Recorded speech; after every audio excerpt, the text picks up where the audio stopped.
Hello, welcome back. My name is Mike, and this is a build overview of my Absolution Guardian. This is my league starter for 3.28. It got me all 4 Void Stones, did all the way up through Tier 16 mapping, got me, 98 out of 100 on my Atlas. No problem. Did the Egan quest line with him, perfectly fine. The build's very fucking tanky for what the investment that I have in it. I'm sure if you actually invested in the build, you could push this to 100 no problem this league. Originally, I wasn't sure if I wanted to play Dominating Blow or Absolution. I knew I wanted to play a Guardian with the new Guardian changes. Just so happened that Absolution. So yeah, starting out, we'll go over the passive tree. So we are a Guardian. So 2 of your main big nodes are your Radiant Faith, which gives you armor equal to your reserve mana, as well as ES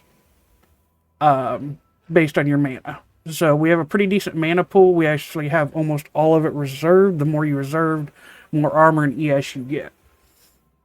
Unwavering Faith for mana reservation, just so you can run extra auras.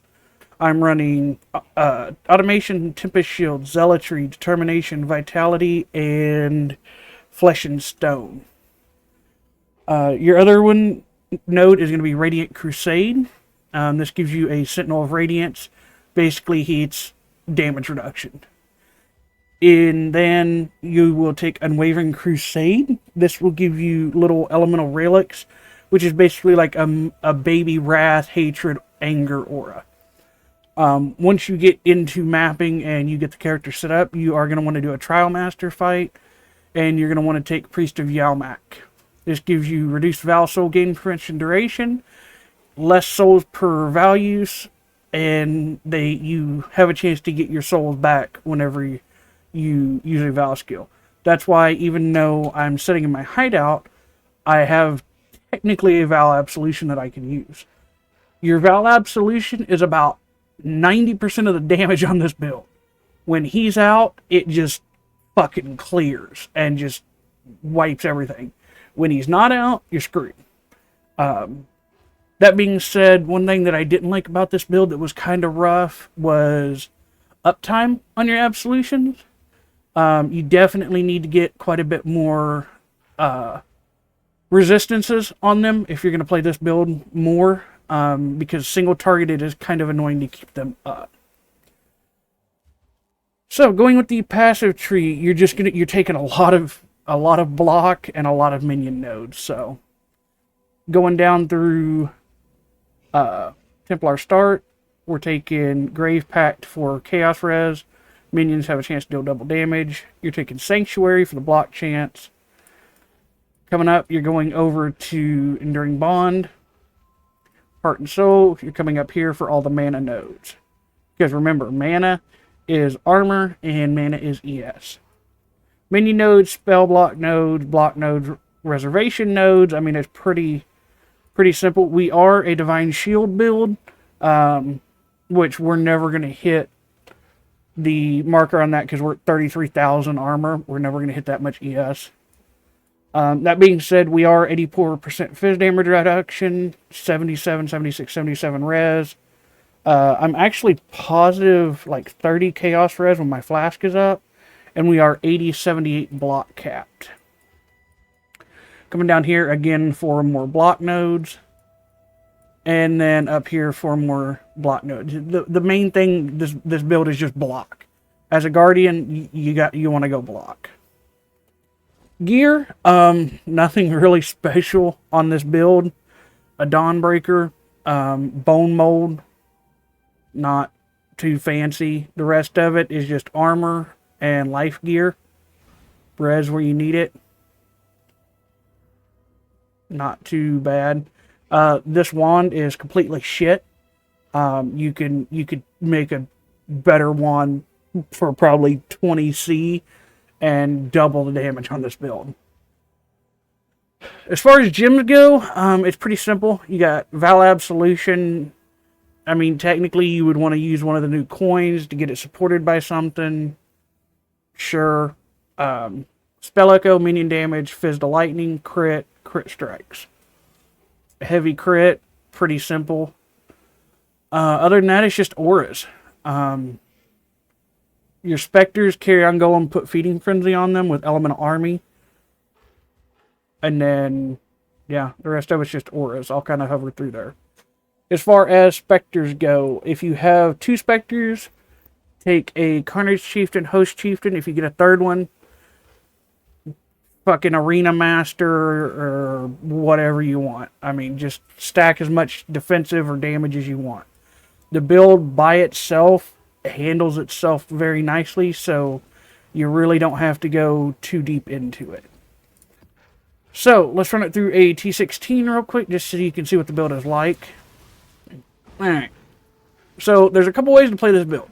You can either play it as a more support minion build, or you can cast as much as you want, basically. Personally, when I'm playing minions, I don't like to do a lot. So, cast Absolution, it throws a debuff on the enemies when they die. It makes sentinels. Hit your Val Absolution, and then it just starts going. And you can see, I mean, the damage is just there.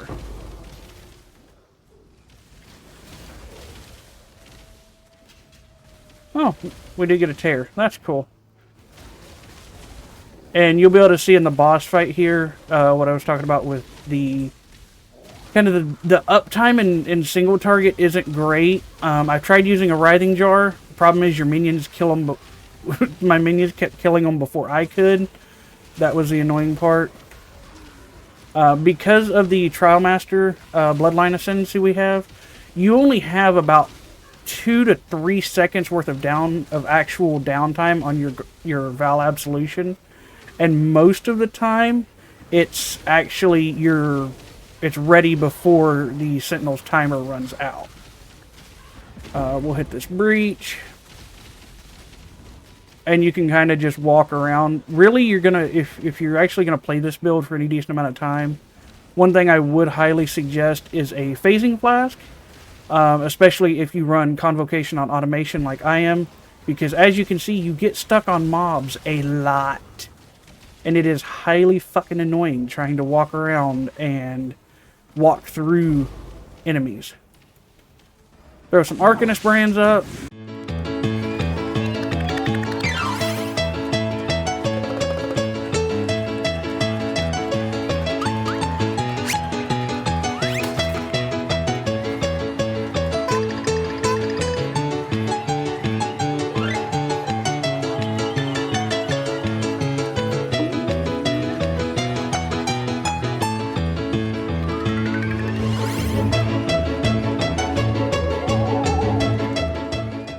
You can see I can pretty fucking well face tank him. No, that Cyclone ability right there, that normally, I mean, I've had a lot of builds that'll kill.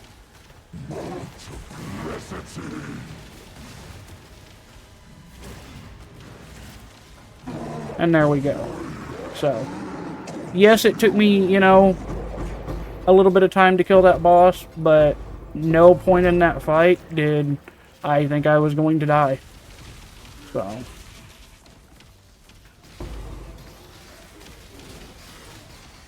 Would I recommend this as a league starter? Yes.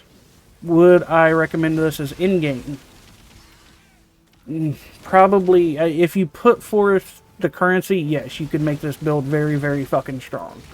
This would probably be a very good contender for like a Delve build or a Delirium Farmer, something where you need a lot of defenses. I think Guardian would be really good for that.